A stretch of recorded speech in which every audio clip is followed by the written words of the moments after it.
नमस्कार दोस्तों, आप देख रहे हो चौहान इलेक्ट्रॉनिक एक्सपेरिमेंट चैनल और मैं आपके साथ आपका दोस्त अवधेश चौहान उत्तर प्रदेश अलीगढ़ से हूं। तो दोस्तों, आज की वीडियो में हम आपको 12-0-12 यानी 24 वोल्ट 20 एम्पियर का ट्रांसफार्मर वाइंडिंग करके दिखाएंगे और वीडियो पूरा शुरू से लास्ट तक देखना। तो चलिए आज का वीडियो शुरू करते हैं।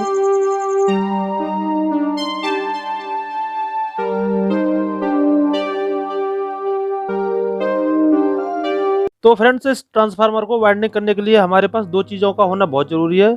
एक तो इसकी बॉबिन और एक ई वाली कोर जो है। तो देखिए, इसकी बॉबिन जो है 4 नंबर की है और ये कोर जो है ये भी 4 नंबर की है। तो फ्रेंड्स, इस ट्रांसफार्मर का सबसे पहले हम इसका वाइंडिंग डाटा निकालेंगे और वाइंडिंग डाटा निकालने के लिए हमें इस बॉबिन की लंबाई और चौड़ाई दोनों का मालूम होना बहुत ज़रूरी है। तो सबसे पहले हम इसकी लंबाई और चौड़ाई को पैमाने से नाप लेंगे। देखिए, इस बॉबिन की लंबाई और चौड़ाई हमें अंदर की साइड से ही नापनी है। जैसे इसकी लंबाई जहाँ से जहाँ तक ये अंदर से नापनी है और इसकी चौड़ाई यहाँ से यहाँ तक अंदर से नापनी है और बाहर से हमें इसका कोई मतलब नहीं रहता है। देखिए, इस बॉबिन की अंदर की लंबाई है यहाँ से जहाँ तक ये 3.25 इंची है और देखिए इस बॉबिन की जो है चौड़ाई जहाँ से जहाँ तक ये 1.5 इंची है। देखिए, यहाँ पर मैं आपको इस मैप के जरिए समझाने की कोशिश करूंगा। हम जिस ट्रांसफार्मर का वाइंडिंग डाटा निकालने जा रहे हैं वो 12 वोल्ट 24 वोल्ट या 12-0-12 20 एम्पियर ट्रांसफार्मर है। तो हम इसी का डाटा निकालने जा रहे हैं। तो देखिए, यहाँ पर मैंने ये ई वाली कोर का मैप बना के रखा है और इसकी चौड़ाई जो है ये 1.5 इंची है और यहाँ पर मैंने इसकी बॉबिन का मैप बना के रखा है। देखिए, इसकी चौड़ाई जो है 1.5 इंची है और ये इसकी लंबाई जो यहाँ से यहाँ तक ये 3.25 इंची है। तो यहाँ पर देखिए, इस ई वाली कोर की चौड़ाई जो है 1.5 इंची है और इस बॉबिन की चौड़ाई जो है अंदर की साइड से ये भी 1.5 इंची है। दोनों की चौड़ाई जो है बराबर होती है। इसकी लंबाई जो है यहाँ 3.25 इंची है। तो इस बॉबिन में हमें कितने टर्न डालने हैं उसके लिए एक फॉर्मूला होता है। देखिए, वो फॉर्मूला ये है, 1 वोल्ट के लिए टर्न की माप इजिकल टू 8 अपॉन लंबाई इंटू चौड़ाई। जहाँ लंबाई जो है ये बॉबिन की लंबाई है और चौड़ाई जो है ये बॉबिन की चौड़ाई है। अब देखिए, यहाँ पर हमने बॉबिन की लंबाई और चौड़ाई को उतार लिया है। बॉबिन की लंबाई हमारी देखिए 2.75 इंची है, यहाँ पर देखिए 2.75 इंची है और इसकी चौड़ाई जो है 1.5 इंची है। अब हमें करना क्या है, नीचे आ जाएंगे। नीचे हमने जो 8 जो कॉमन है ऊपर हमारा, तो हमने 8 उतार लिया। इसके नीचे 2.75 का गुणा हमने 1.5 इंची में किया है। तो यहाँ जो हमारा आंसर निकल के आ गया 4.125। अब इस 4.125 का हमें 8 में भाग दे देना है। तो इसके बाद में जो हमारा आंसर निकल के आ जाएगा 1.93, जो कि हमें 1 वोल्ट के लिए टर्न जो डालने हैं 1.93 टर्न डालने हैं। कॉइल के अंदर हमें जो टर्न डालने हैं 1.93। अब देखिए, सबसे पहले हम जो कॉइल बनाएंगे वो प्राइमरी कॉइल को बनाएंगे। उसमें हमें टोटल 4 वायर निकालने हैं। एक हमारा न्यूटन का रहेगा और एक 175 वोल्ट का और एक 200 वोल्ट का और एक 125 वोल्ट का। और इसमें हमारा जो वायर गेज रहेगा वो 20 नंबर का रहेगा।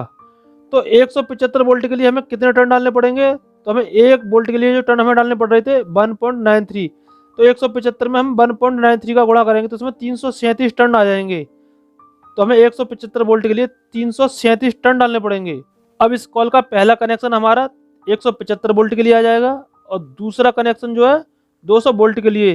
तो 200 वोल्ट में हमें कितने टर्न डालने पड़ेंगे, उसके लिए फिर 1.93 में हम इसका गुणा करेंगे तो इसमें 386 टर्न आ जाएंगे। तो हमारा दूसरा जो कनेक्शन निकलेगा 386 टर्न पे निकलेगा। अब इसके बाद हमें तीसरा कनेक्शन निकाल लेना है, वो 225 वोल्ट पे है। तो 225 वोल्ट का हम 1.93 में गुणा करेंगे तो हमें इसमें जो आ जाएगा 434 टर्न। तो हमें 225 वोल्ट के लिए 434 टर्न डालने पड़ेंगे। अब देखिए, इसके बाद हम इसकी सेकेंडरी कॉइल को बनाएंगे। अगर आप इसकी सेकेंडरी कॉइल को 12 वोल्ट की बनाना चाहते हो तो 12 वोल्ट में 1.93 का गुणा करेंगे तो इसमें 23 टर्न आ जाएंगे, जो कि 12 वोल्ट के लिए हमें कॉइल के अंदर 23 टर्न डालने हैं।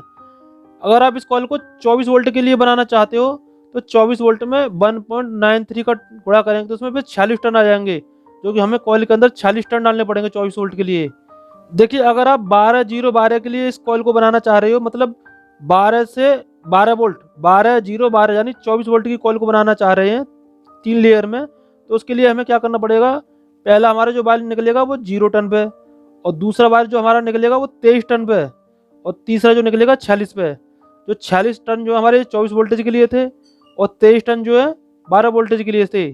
तो ये 12-0-12 की कॉइल बन जाएगी। अब देखिए, इस ट्रांसफार्मर की कॉइल जो बनेगी इस तरीका से बनेगी। ये इसकी प्राइमरी कॉइल है और ये इसकी सेकेंडरी कॉइल है। जब प्राइमरी कॉल में हमें जो टर्न डालने हैं 0 टन, फिर 337 टन और फिर 386 टन और उसके बाद में 434 टन, और सेकेंडरी कॉल में 0 टन, 23 टन, 46 टन। तो चलिए इस कॉल को लाइव बना के देखते हैं।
देखिए इस प्राइमरी कॉल के हमने टोटल 4 वायर निकाले हैं। पहला वायर जो है हमारा ये न्यूट्रल का है, दूसरा वायर जो है हमारा 175 वोल्ट का है, तीसरा वायर जो है हमारा 200 वोल्ट का है और चौथा वायर जो है हमारा 225 वोल्ट का है।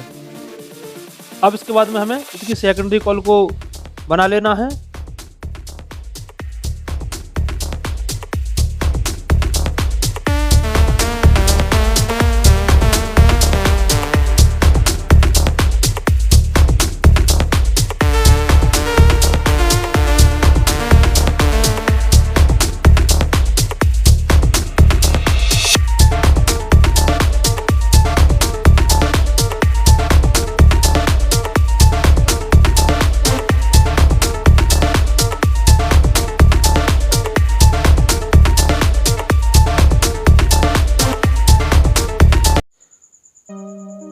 अब देखिए फ्रेंड्स, ये कॉल हमारी पूरी तरीके से बनके कंप्लीट है और इस कॉल के सेकेंडरी कॉल के वायर ये आ गए और प्राइमरी कॉल के वायर ये आ गए।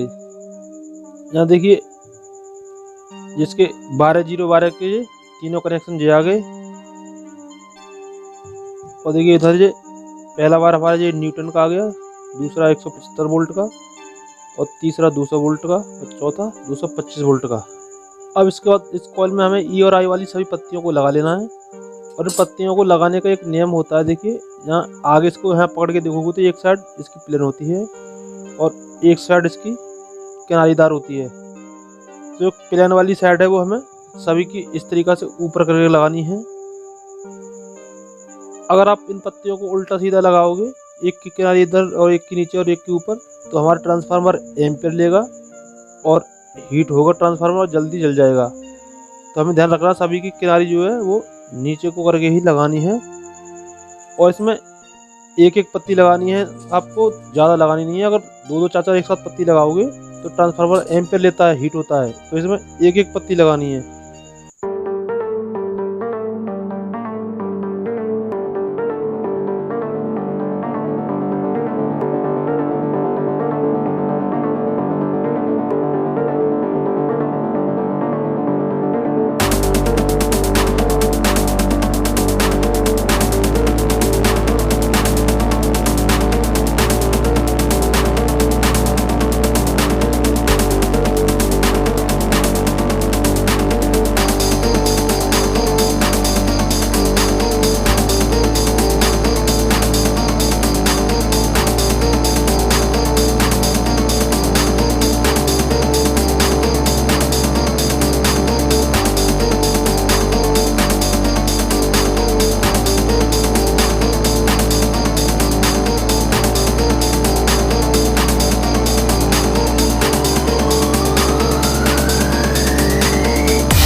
अब देखिए फ्रेंड्स, ये ट्रांसफार्मर जो है बन के पूरी तरीका से तैयार है। अब इसको चेक करके देखते हैं।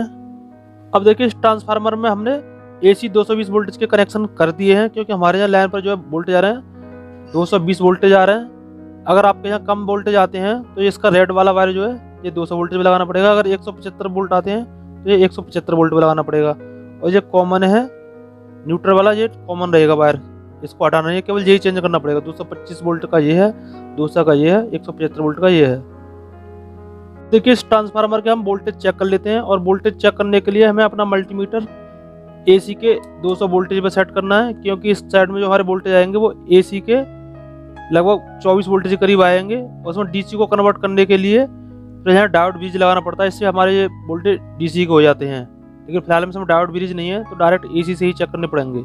अब देखिए मल्टीमीटर की माइनस वाली पिन को हमने ट्रांसफार्मर के बीच वाले पॉइंट पे लगा दिया है। अब देखिए इसके पहले पॉइंट के वोल्टेज चेक करके देखते हैं। तो देखिए लगभग 12.25 वोल्टेज के आसपास दिखा रहा है। और इसके लास्ट वाले पॉइंट के वोल्टेज चेक करके देखते हैं। तो देखिए यहाँ पर भी 12.25 वोल्टेज के आसपास दिखा रहा है। और यहाँ 24 वोल्ट पर चेक करके देखते हैं तो लगभग इसको 24-25 वोल्टेज के आसपास आ रहे हैं। देखिए अब इस ट्रांसफार्मर पर थोड़ा लोड डाल के देखते हैं। ये लगभग 100 वाट का हमारा बल्ब है, 100 वाट यानी 6 एम्पियर तक का ये लोड लेता है। तो इसको एक बार चेक करके देखते हैं। यहाँ देखिए 15 वोल्टेज हैं, कुछ वोल्टेज ड्रॉप होते हैं या नहीं।